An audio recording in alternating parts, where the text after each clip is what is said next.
Hi, this is Micornus, Phokane, the leader and the founder of Church Governance Solutions. I want to speak about how to shepherd the flock of God as a pastor. How to shepherd the flock of God as a pastor. Now, the word pastor, I'm sure you would know already that it means a shepherd. And therefore, I would love to speak about the role of shepherding the flock of God as a pastor. And I want to speak today because the shepherd is very, very important.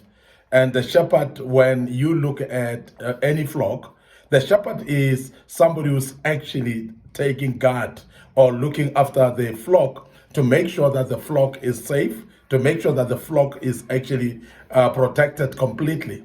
So this is very important that we speak about pastors as shepherds of the flock of God. Now, this is a calling and a primary calling of every pastor to become a shepherd of a flock.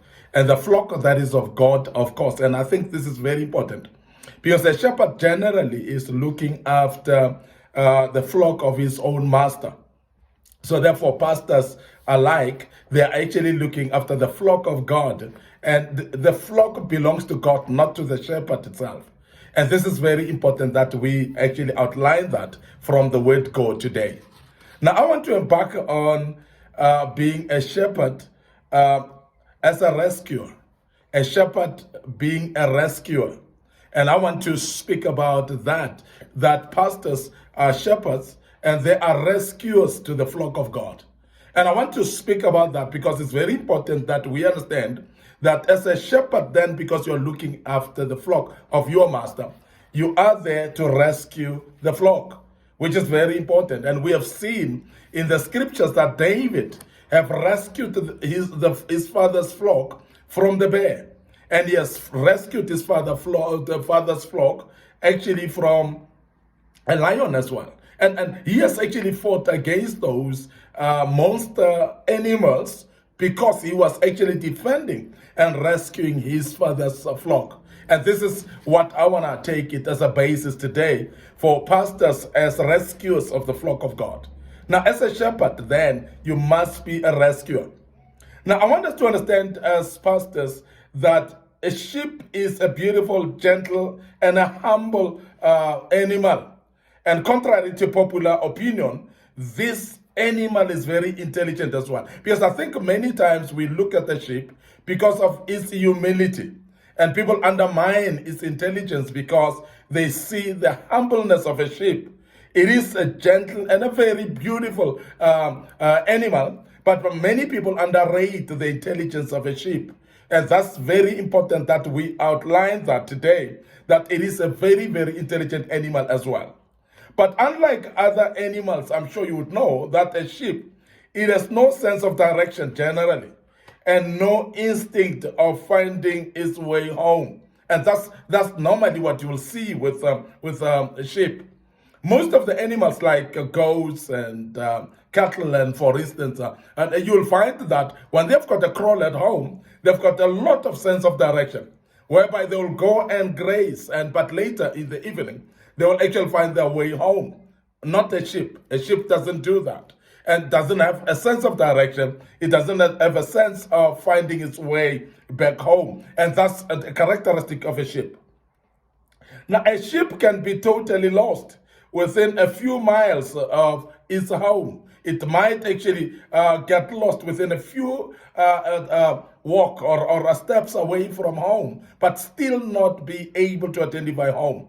And this is the reason of what we call a lack of sense of direction from a sheep. Though it is an intelligent animal, but I want us to take cognizance of that, the fact that it has got no sense of direction. Now, it can be totally lost within a distance, a proximity from our own home.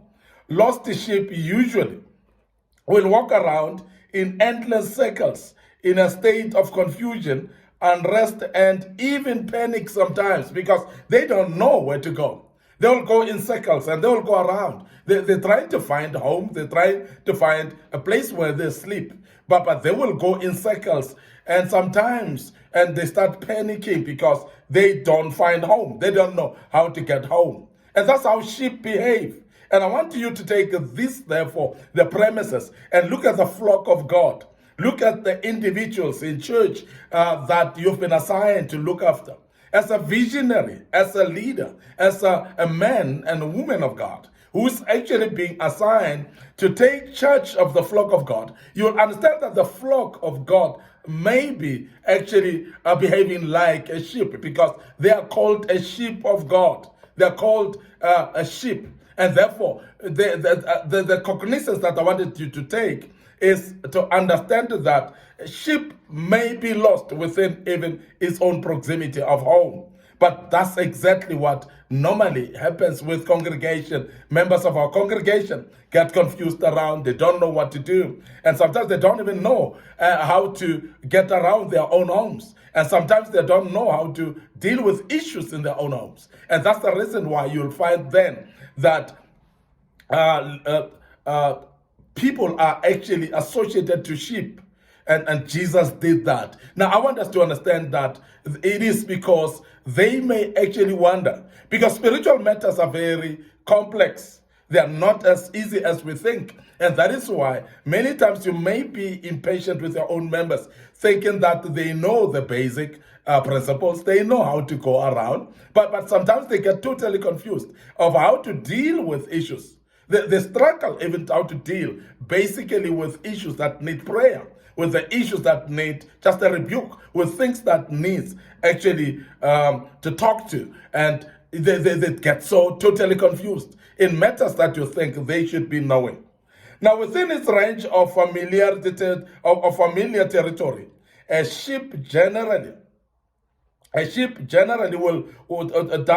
does fine, because when it is actually within the proximity, within where it can see home, within where it can see the crawl, and there it does very well because it feels so secured.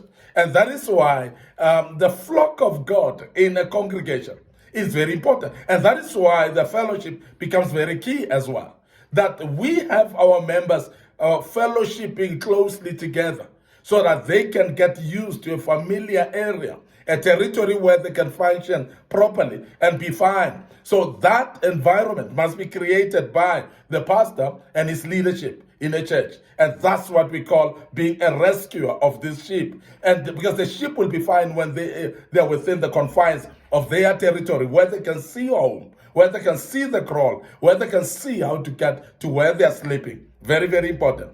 It knows its own pasture and the place where it was born and suckled by its mother. So a sheep would know that. It would know its crawl. It would know actually where it was born. It would know its pasture where it is eating. It would know where it was suckled when it was just maybe a baby lamb, whereby it was suckled by its mother. So it will know that. And that's the proximity that we're talking about. And that is why then we're talking about members of a congregation, whereby members of the body of Christ, they should be taken care of by the pastors. They should be rescued from the challenges of outside and to be put within a fellowship that is strong and that is within the confines of their territory, so that they can understand what is happening. Because then a church or a congregation becomes their home that they know and they're familiar with. So that is exactly how sheep behaves. And that is why then pastors should be rescuers of this sheep at any given time.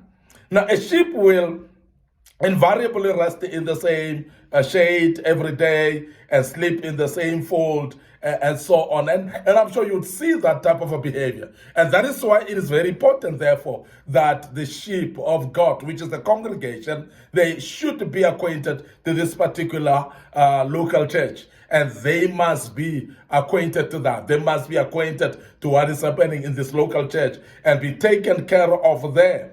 Because that is exactly where they are comfortable. In the same fold, same congregation, same local church. That's where they're supposed to be, and they are safe there. It will stay in the home range more than any other grazing animal. And when you look at sheep generally, they don't graze too far. They don't go very far for grazing. So they would actually stay within home proximity, as I've said. And this is very important that we make sure that the members of our churches in the local church do grace within, and they actually eat the meal within, and they are taken care of within the fellowship that they are used to. And that is why, as I said, that a local church then is very important for every Christian, because then, as the flock of God, they need to be acquainted to the grace in place where they are and know the proximity of the place so that they go and grace and come back. But we know that it is very important that they belong to a local church. And that is why the promotion of members of being in a local church and making sure that they're comfortable and well taken care of in any given local church is very important. So therefore, this is a role not only of a pastor, but of his leadership, and also a role of the other members as well, to take care of each other, to make sure that other members are comfortable as well because of that proximity of the home, because sheep behaves that way. Now, I want to also emphasize that a sheep will wander from familiar surroundings. The results can be disastrous sometimes to be in familiar environment, because that may mean that there's no growth. That may mean that there's no other learning. And that is why we promote that a church of God or individuals in congregation should actually learn to also visit other people's conferences and also go and learn in other places. So whereby they would grow, they would actually orientate themselves to the things of God in a different environment as well. As much as they know their home, which is the fold where they are, the local church where the fellowship, but it's very important as well that they get exposed to other people's conferences and meetings as well. Very, very important. Because otherwise it becomes disastrous, whereby they don't learn. They become brainwashed within the same local church. And the only thing that they know is what has been taught in their local church. And that's very important, that expansion of knowledge of the gospel is actually by exposure to other churches as well, or other conferences. When Jesus saw the spiritually disorientated, confused, and lost crowds, and they were following him, but very confused. They were very disorientated generally. And they were actually spiritually disorientated because they were not grown. They didn't know much about the spiritual matters. They asked questions of the young or the immature. So in that regard, we know that Jesus, he likened the crowds with sheep without a shepherd. And that's found in the book of Matthew, chapter 9, verse 16. He actually likened them to sheep without shepherd. Now, the prophet Isaiah described lost men as those who are like sheep who have gone astray, and those who are like sheep running to his own sinful way, or human beings running to their own sinful ways. So Isaiah chapter 53 verse 6 actually emphasizes the same. And I want us to emphasize the fact that a pastor's role then becomes to make sure that to become a rescuer of this sheep back to their fold, to grow also within the confines of knowing the gospel and knowing to grow within the fold of a local church. Like lost sheep, lost people need a rescuer to lead them to a safety of the fold, and to guide them to a pathway that they will serve God without confusion. And that's very, very important. And then that's where a pastor's role gets into place. I want to end up here today. Your host, Micornus Phokane. Thank you very much for listening to us and be part of this great topic. As a pastor, you are a rescuer of the sheep of God. And I want you to remember that.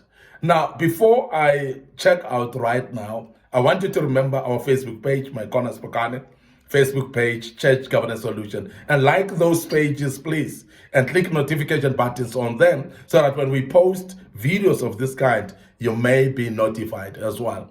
Don't forget our YouTube channel, Young Men Empowerment Forum, and also Micornus Phokane. And please visit those. We are having a lot of materials that we've posted in there. And the good Lord will bless us to do that. And allow me to check out right here and say cheers for now.